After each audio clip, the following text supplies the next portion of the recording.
And welcome back to This Week. I'm pleased to be joined by Republican 6th District Congressman Diane Black. Always nice to see you. Just got in from Washington. Yes, just flew in. A little bumpy coming in with those clouds. Absolutely. You're a busy lady all the time. We're coming up on the second-year anniversary of the President's health care reform law, which you have not been a fan of. Republicans would like to repeal it. That probably is not going to happen, but you are kind of spearheading an attempt to take out, if possible, areas that you think do not work, should not be in there. Tell me a little bit about that effort. Well, you're right, and we were able to repeal a piece of it that even the President agreed was an onerous piece for our small business owners, the 1099 provision. So that was done, probably a year ago now. Another piece of that is the Class Act, which was the part of it that would have provided services for our seniors and our older age, where it was for in-home care and so on. It was not sustainable, and even the Secretary Sebelius said it's not sustainable. And so that's still on the books, but it's not going to move forward. And the most recent one that we're very, very concerned about is the one called the Independent Payment Advisory Board, commonly known as IPAB, which is a group of 15 unelected bureaucrats appointed by the President, and they're put into place in order to be able to cut the cost of care for our seniors in the Medicare program. And here's the problem. Number one, they're appointed, so there's not a way for you to really get to them. But number two, whatever their decision is a final decision. There's no appeal process. And that's not really good as we have seniors that are aging, because eventually what that does is it does deny care. You're in the healthcare field, have been for many, many. Healthcare obviously important, but when you look at this law, it's right down the middle. 53%, the latest Rasmussen poll, do not like what's going on with this law. And yet it probably is not going to be repealed totally. What needs to happen to make it work correctly? Well, we are waiting for the Supreme Court to make the decision on the individual mandate. It hasn't been upheld in some states. That's right. And so we can't really tell by the lower courts that have made decisions about which way this will go. The Supreme Court will have 3 days of oral hearings next week.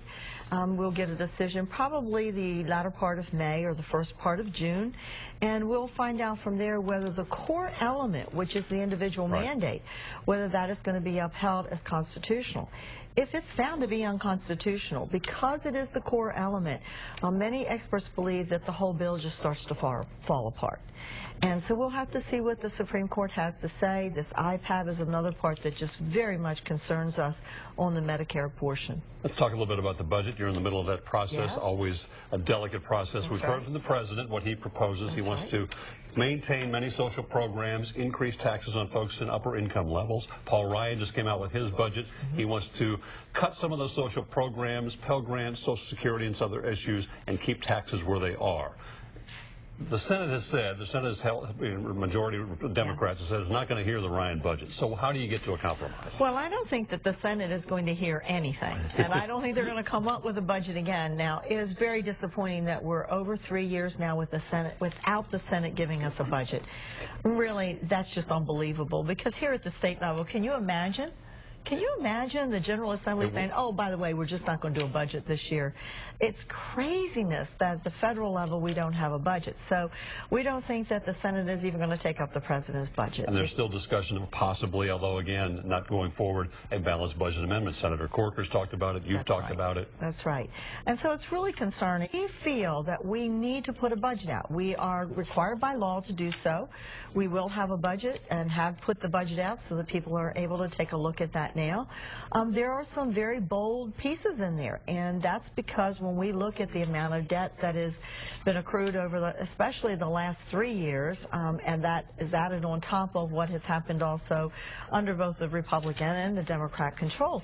But we're now at $15.3 trillion in debt, and so some really tough decisions need to be made, and we feel, and I'm on the Budget Committee, as part of the conversation, we feel very strongly that we have to do things that are bold in order to get to turning this all around. So our budget shows a choice of two futures. You can either go this way, where the budget never balances under the President's form, or you can take a look at what we're doing, where it begins to turn the ship around, so to speak, and move us into a place where we can get rid of these deficits and start paying off our debts. Talk a little bit about the GOP primary. Where do you stand on the issue of should it continue, should everybody get out and Mitt Romney become the nominee? I know you're a Romney supporter. Yes. Senator Alexander has said, let it go on. Jeb Bush yesterday said maybe it's time for Republicans to unite around Mitt Romney.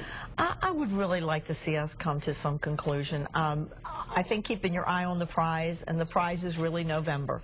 And where we really need to be now, I believe, is to coalesce around one of our candidates and to move this forward so that we can start showing the differences between our current administration and our candidate. You know how to read polls. This is going to be a very close election regardless of who your nominee is. That's right. What's going to be the deciding factor? Will it be this economy? Will it be unemployment numbers? I think people will take a look at what the president has done in the past. I think they'll take a look at his accomplishments or lack thereof. I think they'll be looking at the amount of debt and the future that the president wants to take us down. I think the keystone is going to be a part, especially as gasoline prices continue to rise. And they're going to want to know, what are you doing to help us to bring those costs down and to make us oil independent? Obviously, with everything that happens in the Middle East, we'd really like to get out of the place where we have to depend upon the people that are in the Middle East that are so unstable. So I think that they're going to look at the president's past and say, is that what we get in the future? Congressman Diane Black, I always appreciate your time. Always good to be here with you.